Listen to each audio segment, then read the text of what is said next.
Today we've had a national tragedy. Two airplanes have crashed into the World Trade Center in an apparent terrorist attack on our country. I have spoken to the Vice President, to the Governor of New York, to the Director of the FBI, and have ordered that the full resources of the federal government go to help the victims and their families, and to conduct a full-scale investigation to hunt down and to find those folks who committed this act.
We must now move on, not to impose threats or defeat terrorism, but to move on to bridging the differences, which is something that at the moment the Zeitgeist movement is desperately trying to accomplish.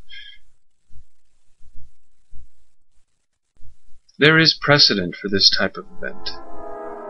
The Domus Aurea, or the Golden Palace of Nero, could be used allegorically in describing how the United States used tragedy for profit. The year was 64 AD. The great madman Nero was Emperor of Rome, the center of the universe at that time. Then came the destructive fire that burned a section of Rome for close to a week. There was great fear and speculation. Complete living quarters that housed dozens, if not hundreds, of Romans were burned to the ground.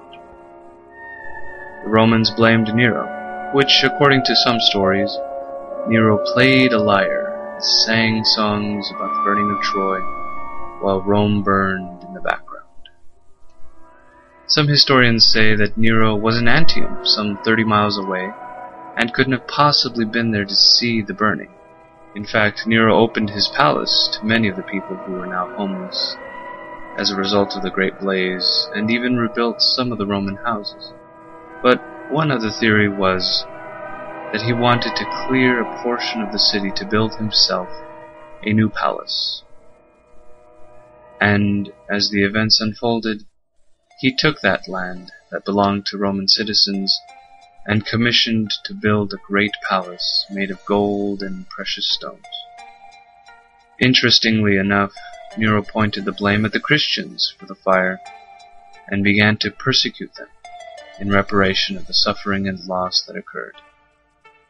After his palace was built, it was said that he entered the Domus Aurea and exclaimed, "Finally, I can live in a home worthy of a human being. You could draw some parallels from 9/11 to the Domus Aurea, but one thing is clear. Somebody benefited off the sufferings and losses of others. For America, we have profited tremendously off our invasions in the Middle East, and assuming that this has happened many times before, not just in ancient Rome, paves a road for us in understanding that no nation is without its share of treachery, which includes the United States. September 11th reminds us every year that we are not yet civilized. History will continue to repeat itself if the zeitgeist of the people remains unchanged. It is only when we have nothing to gain that we will truly begin to love one another.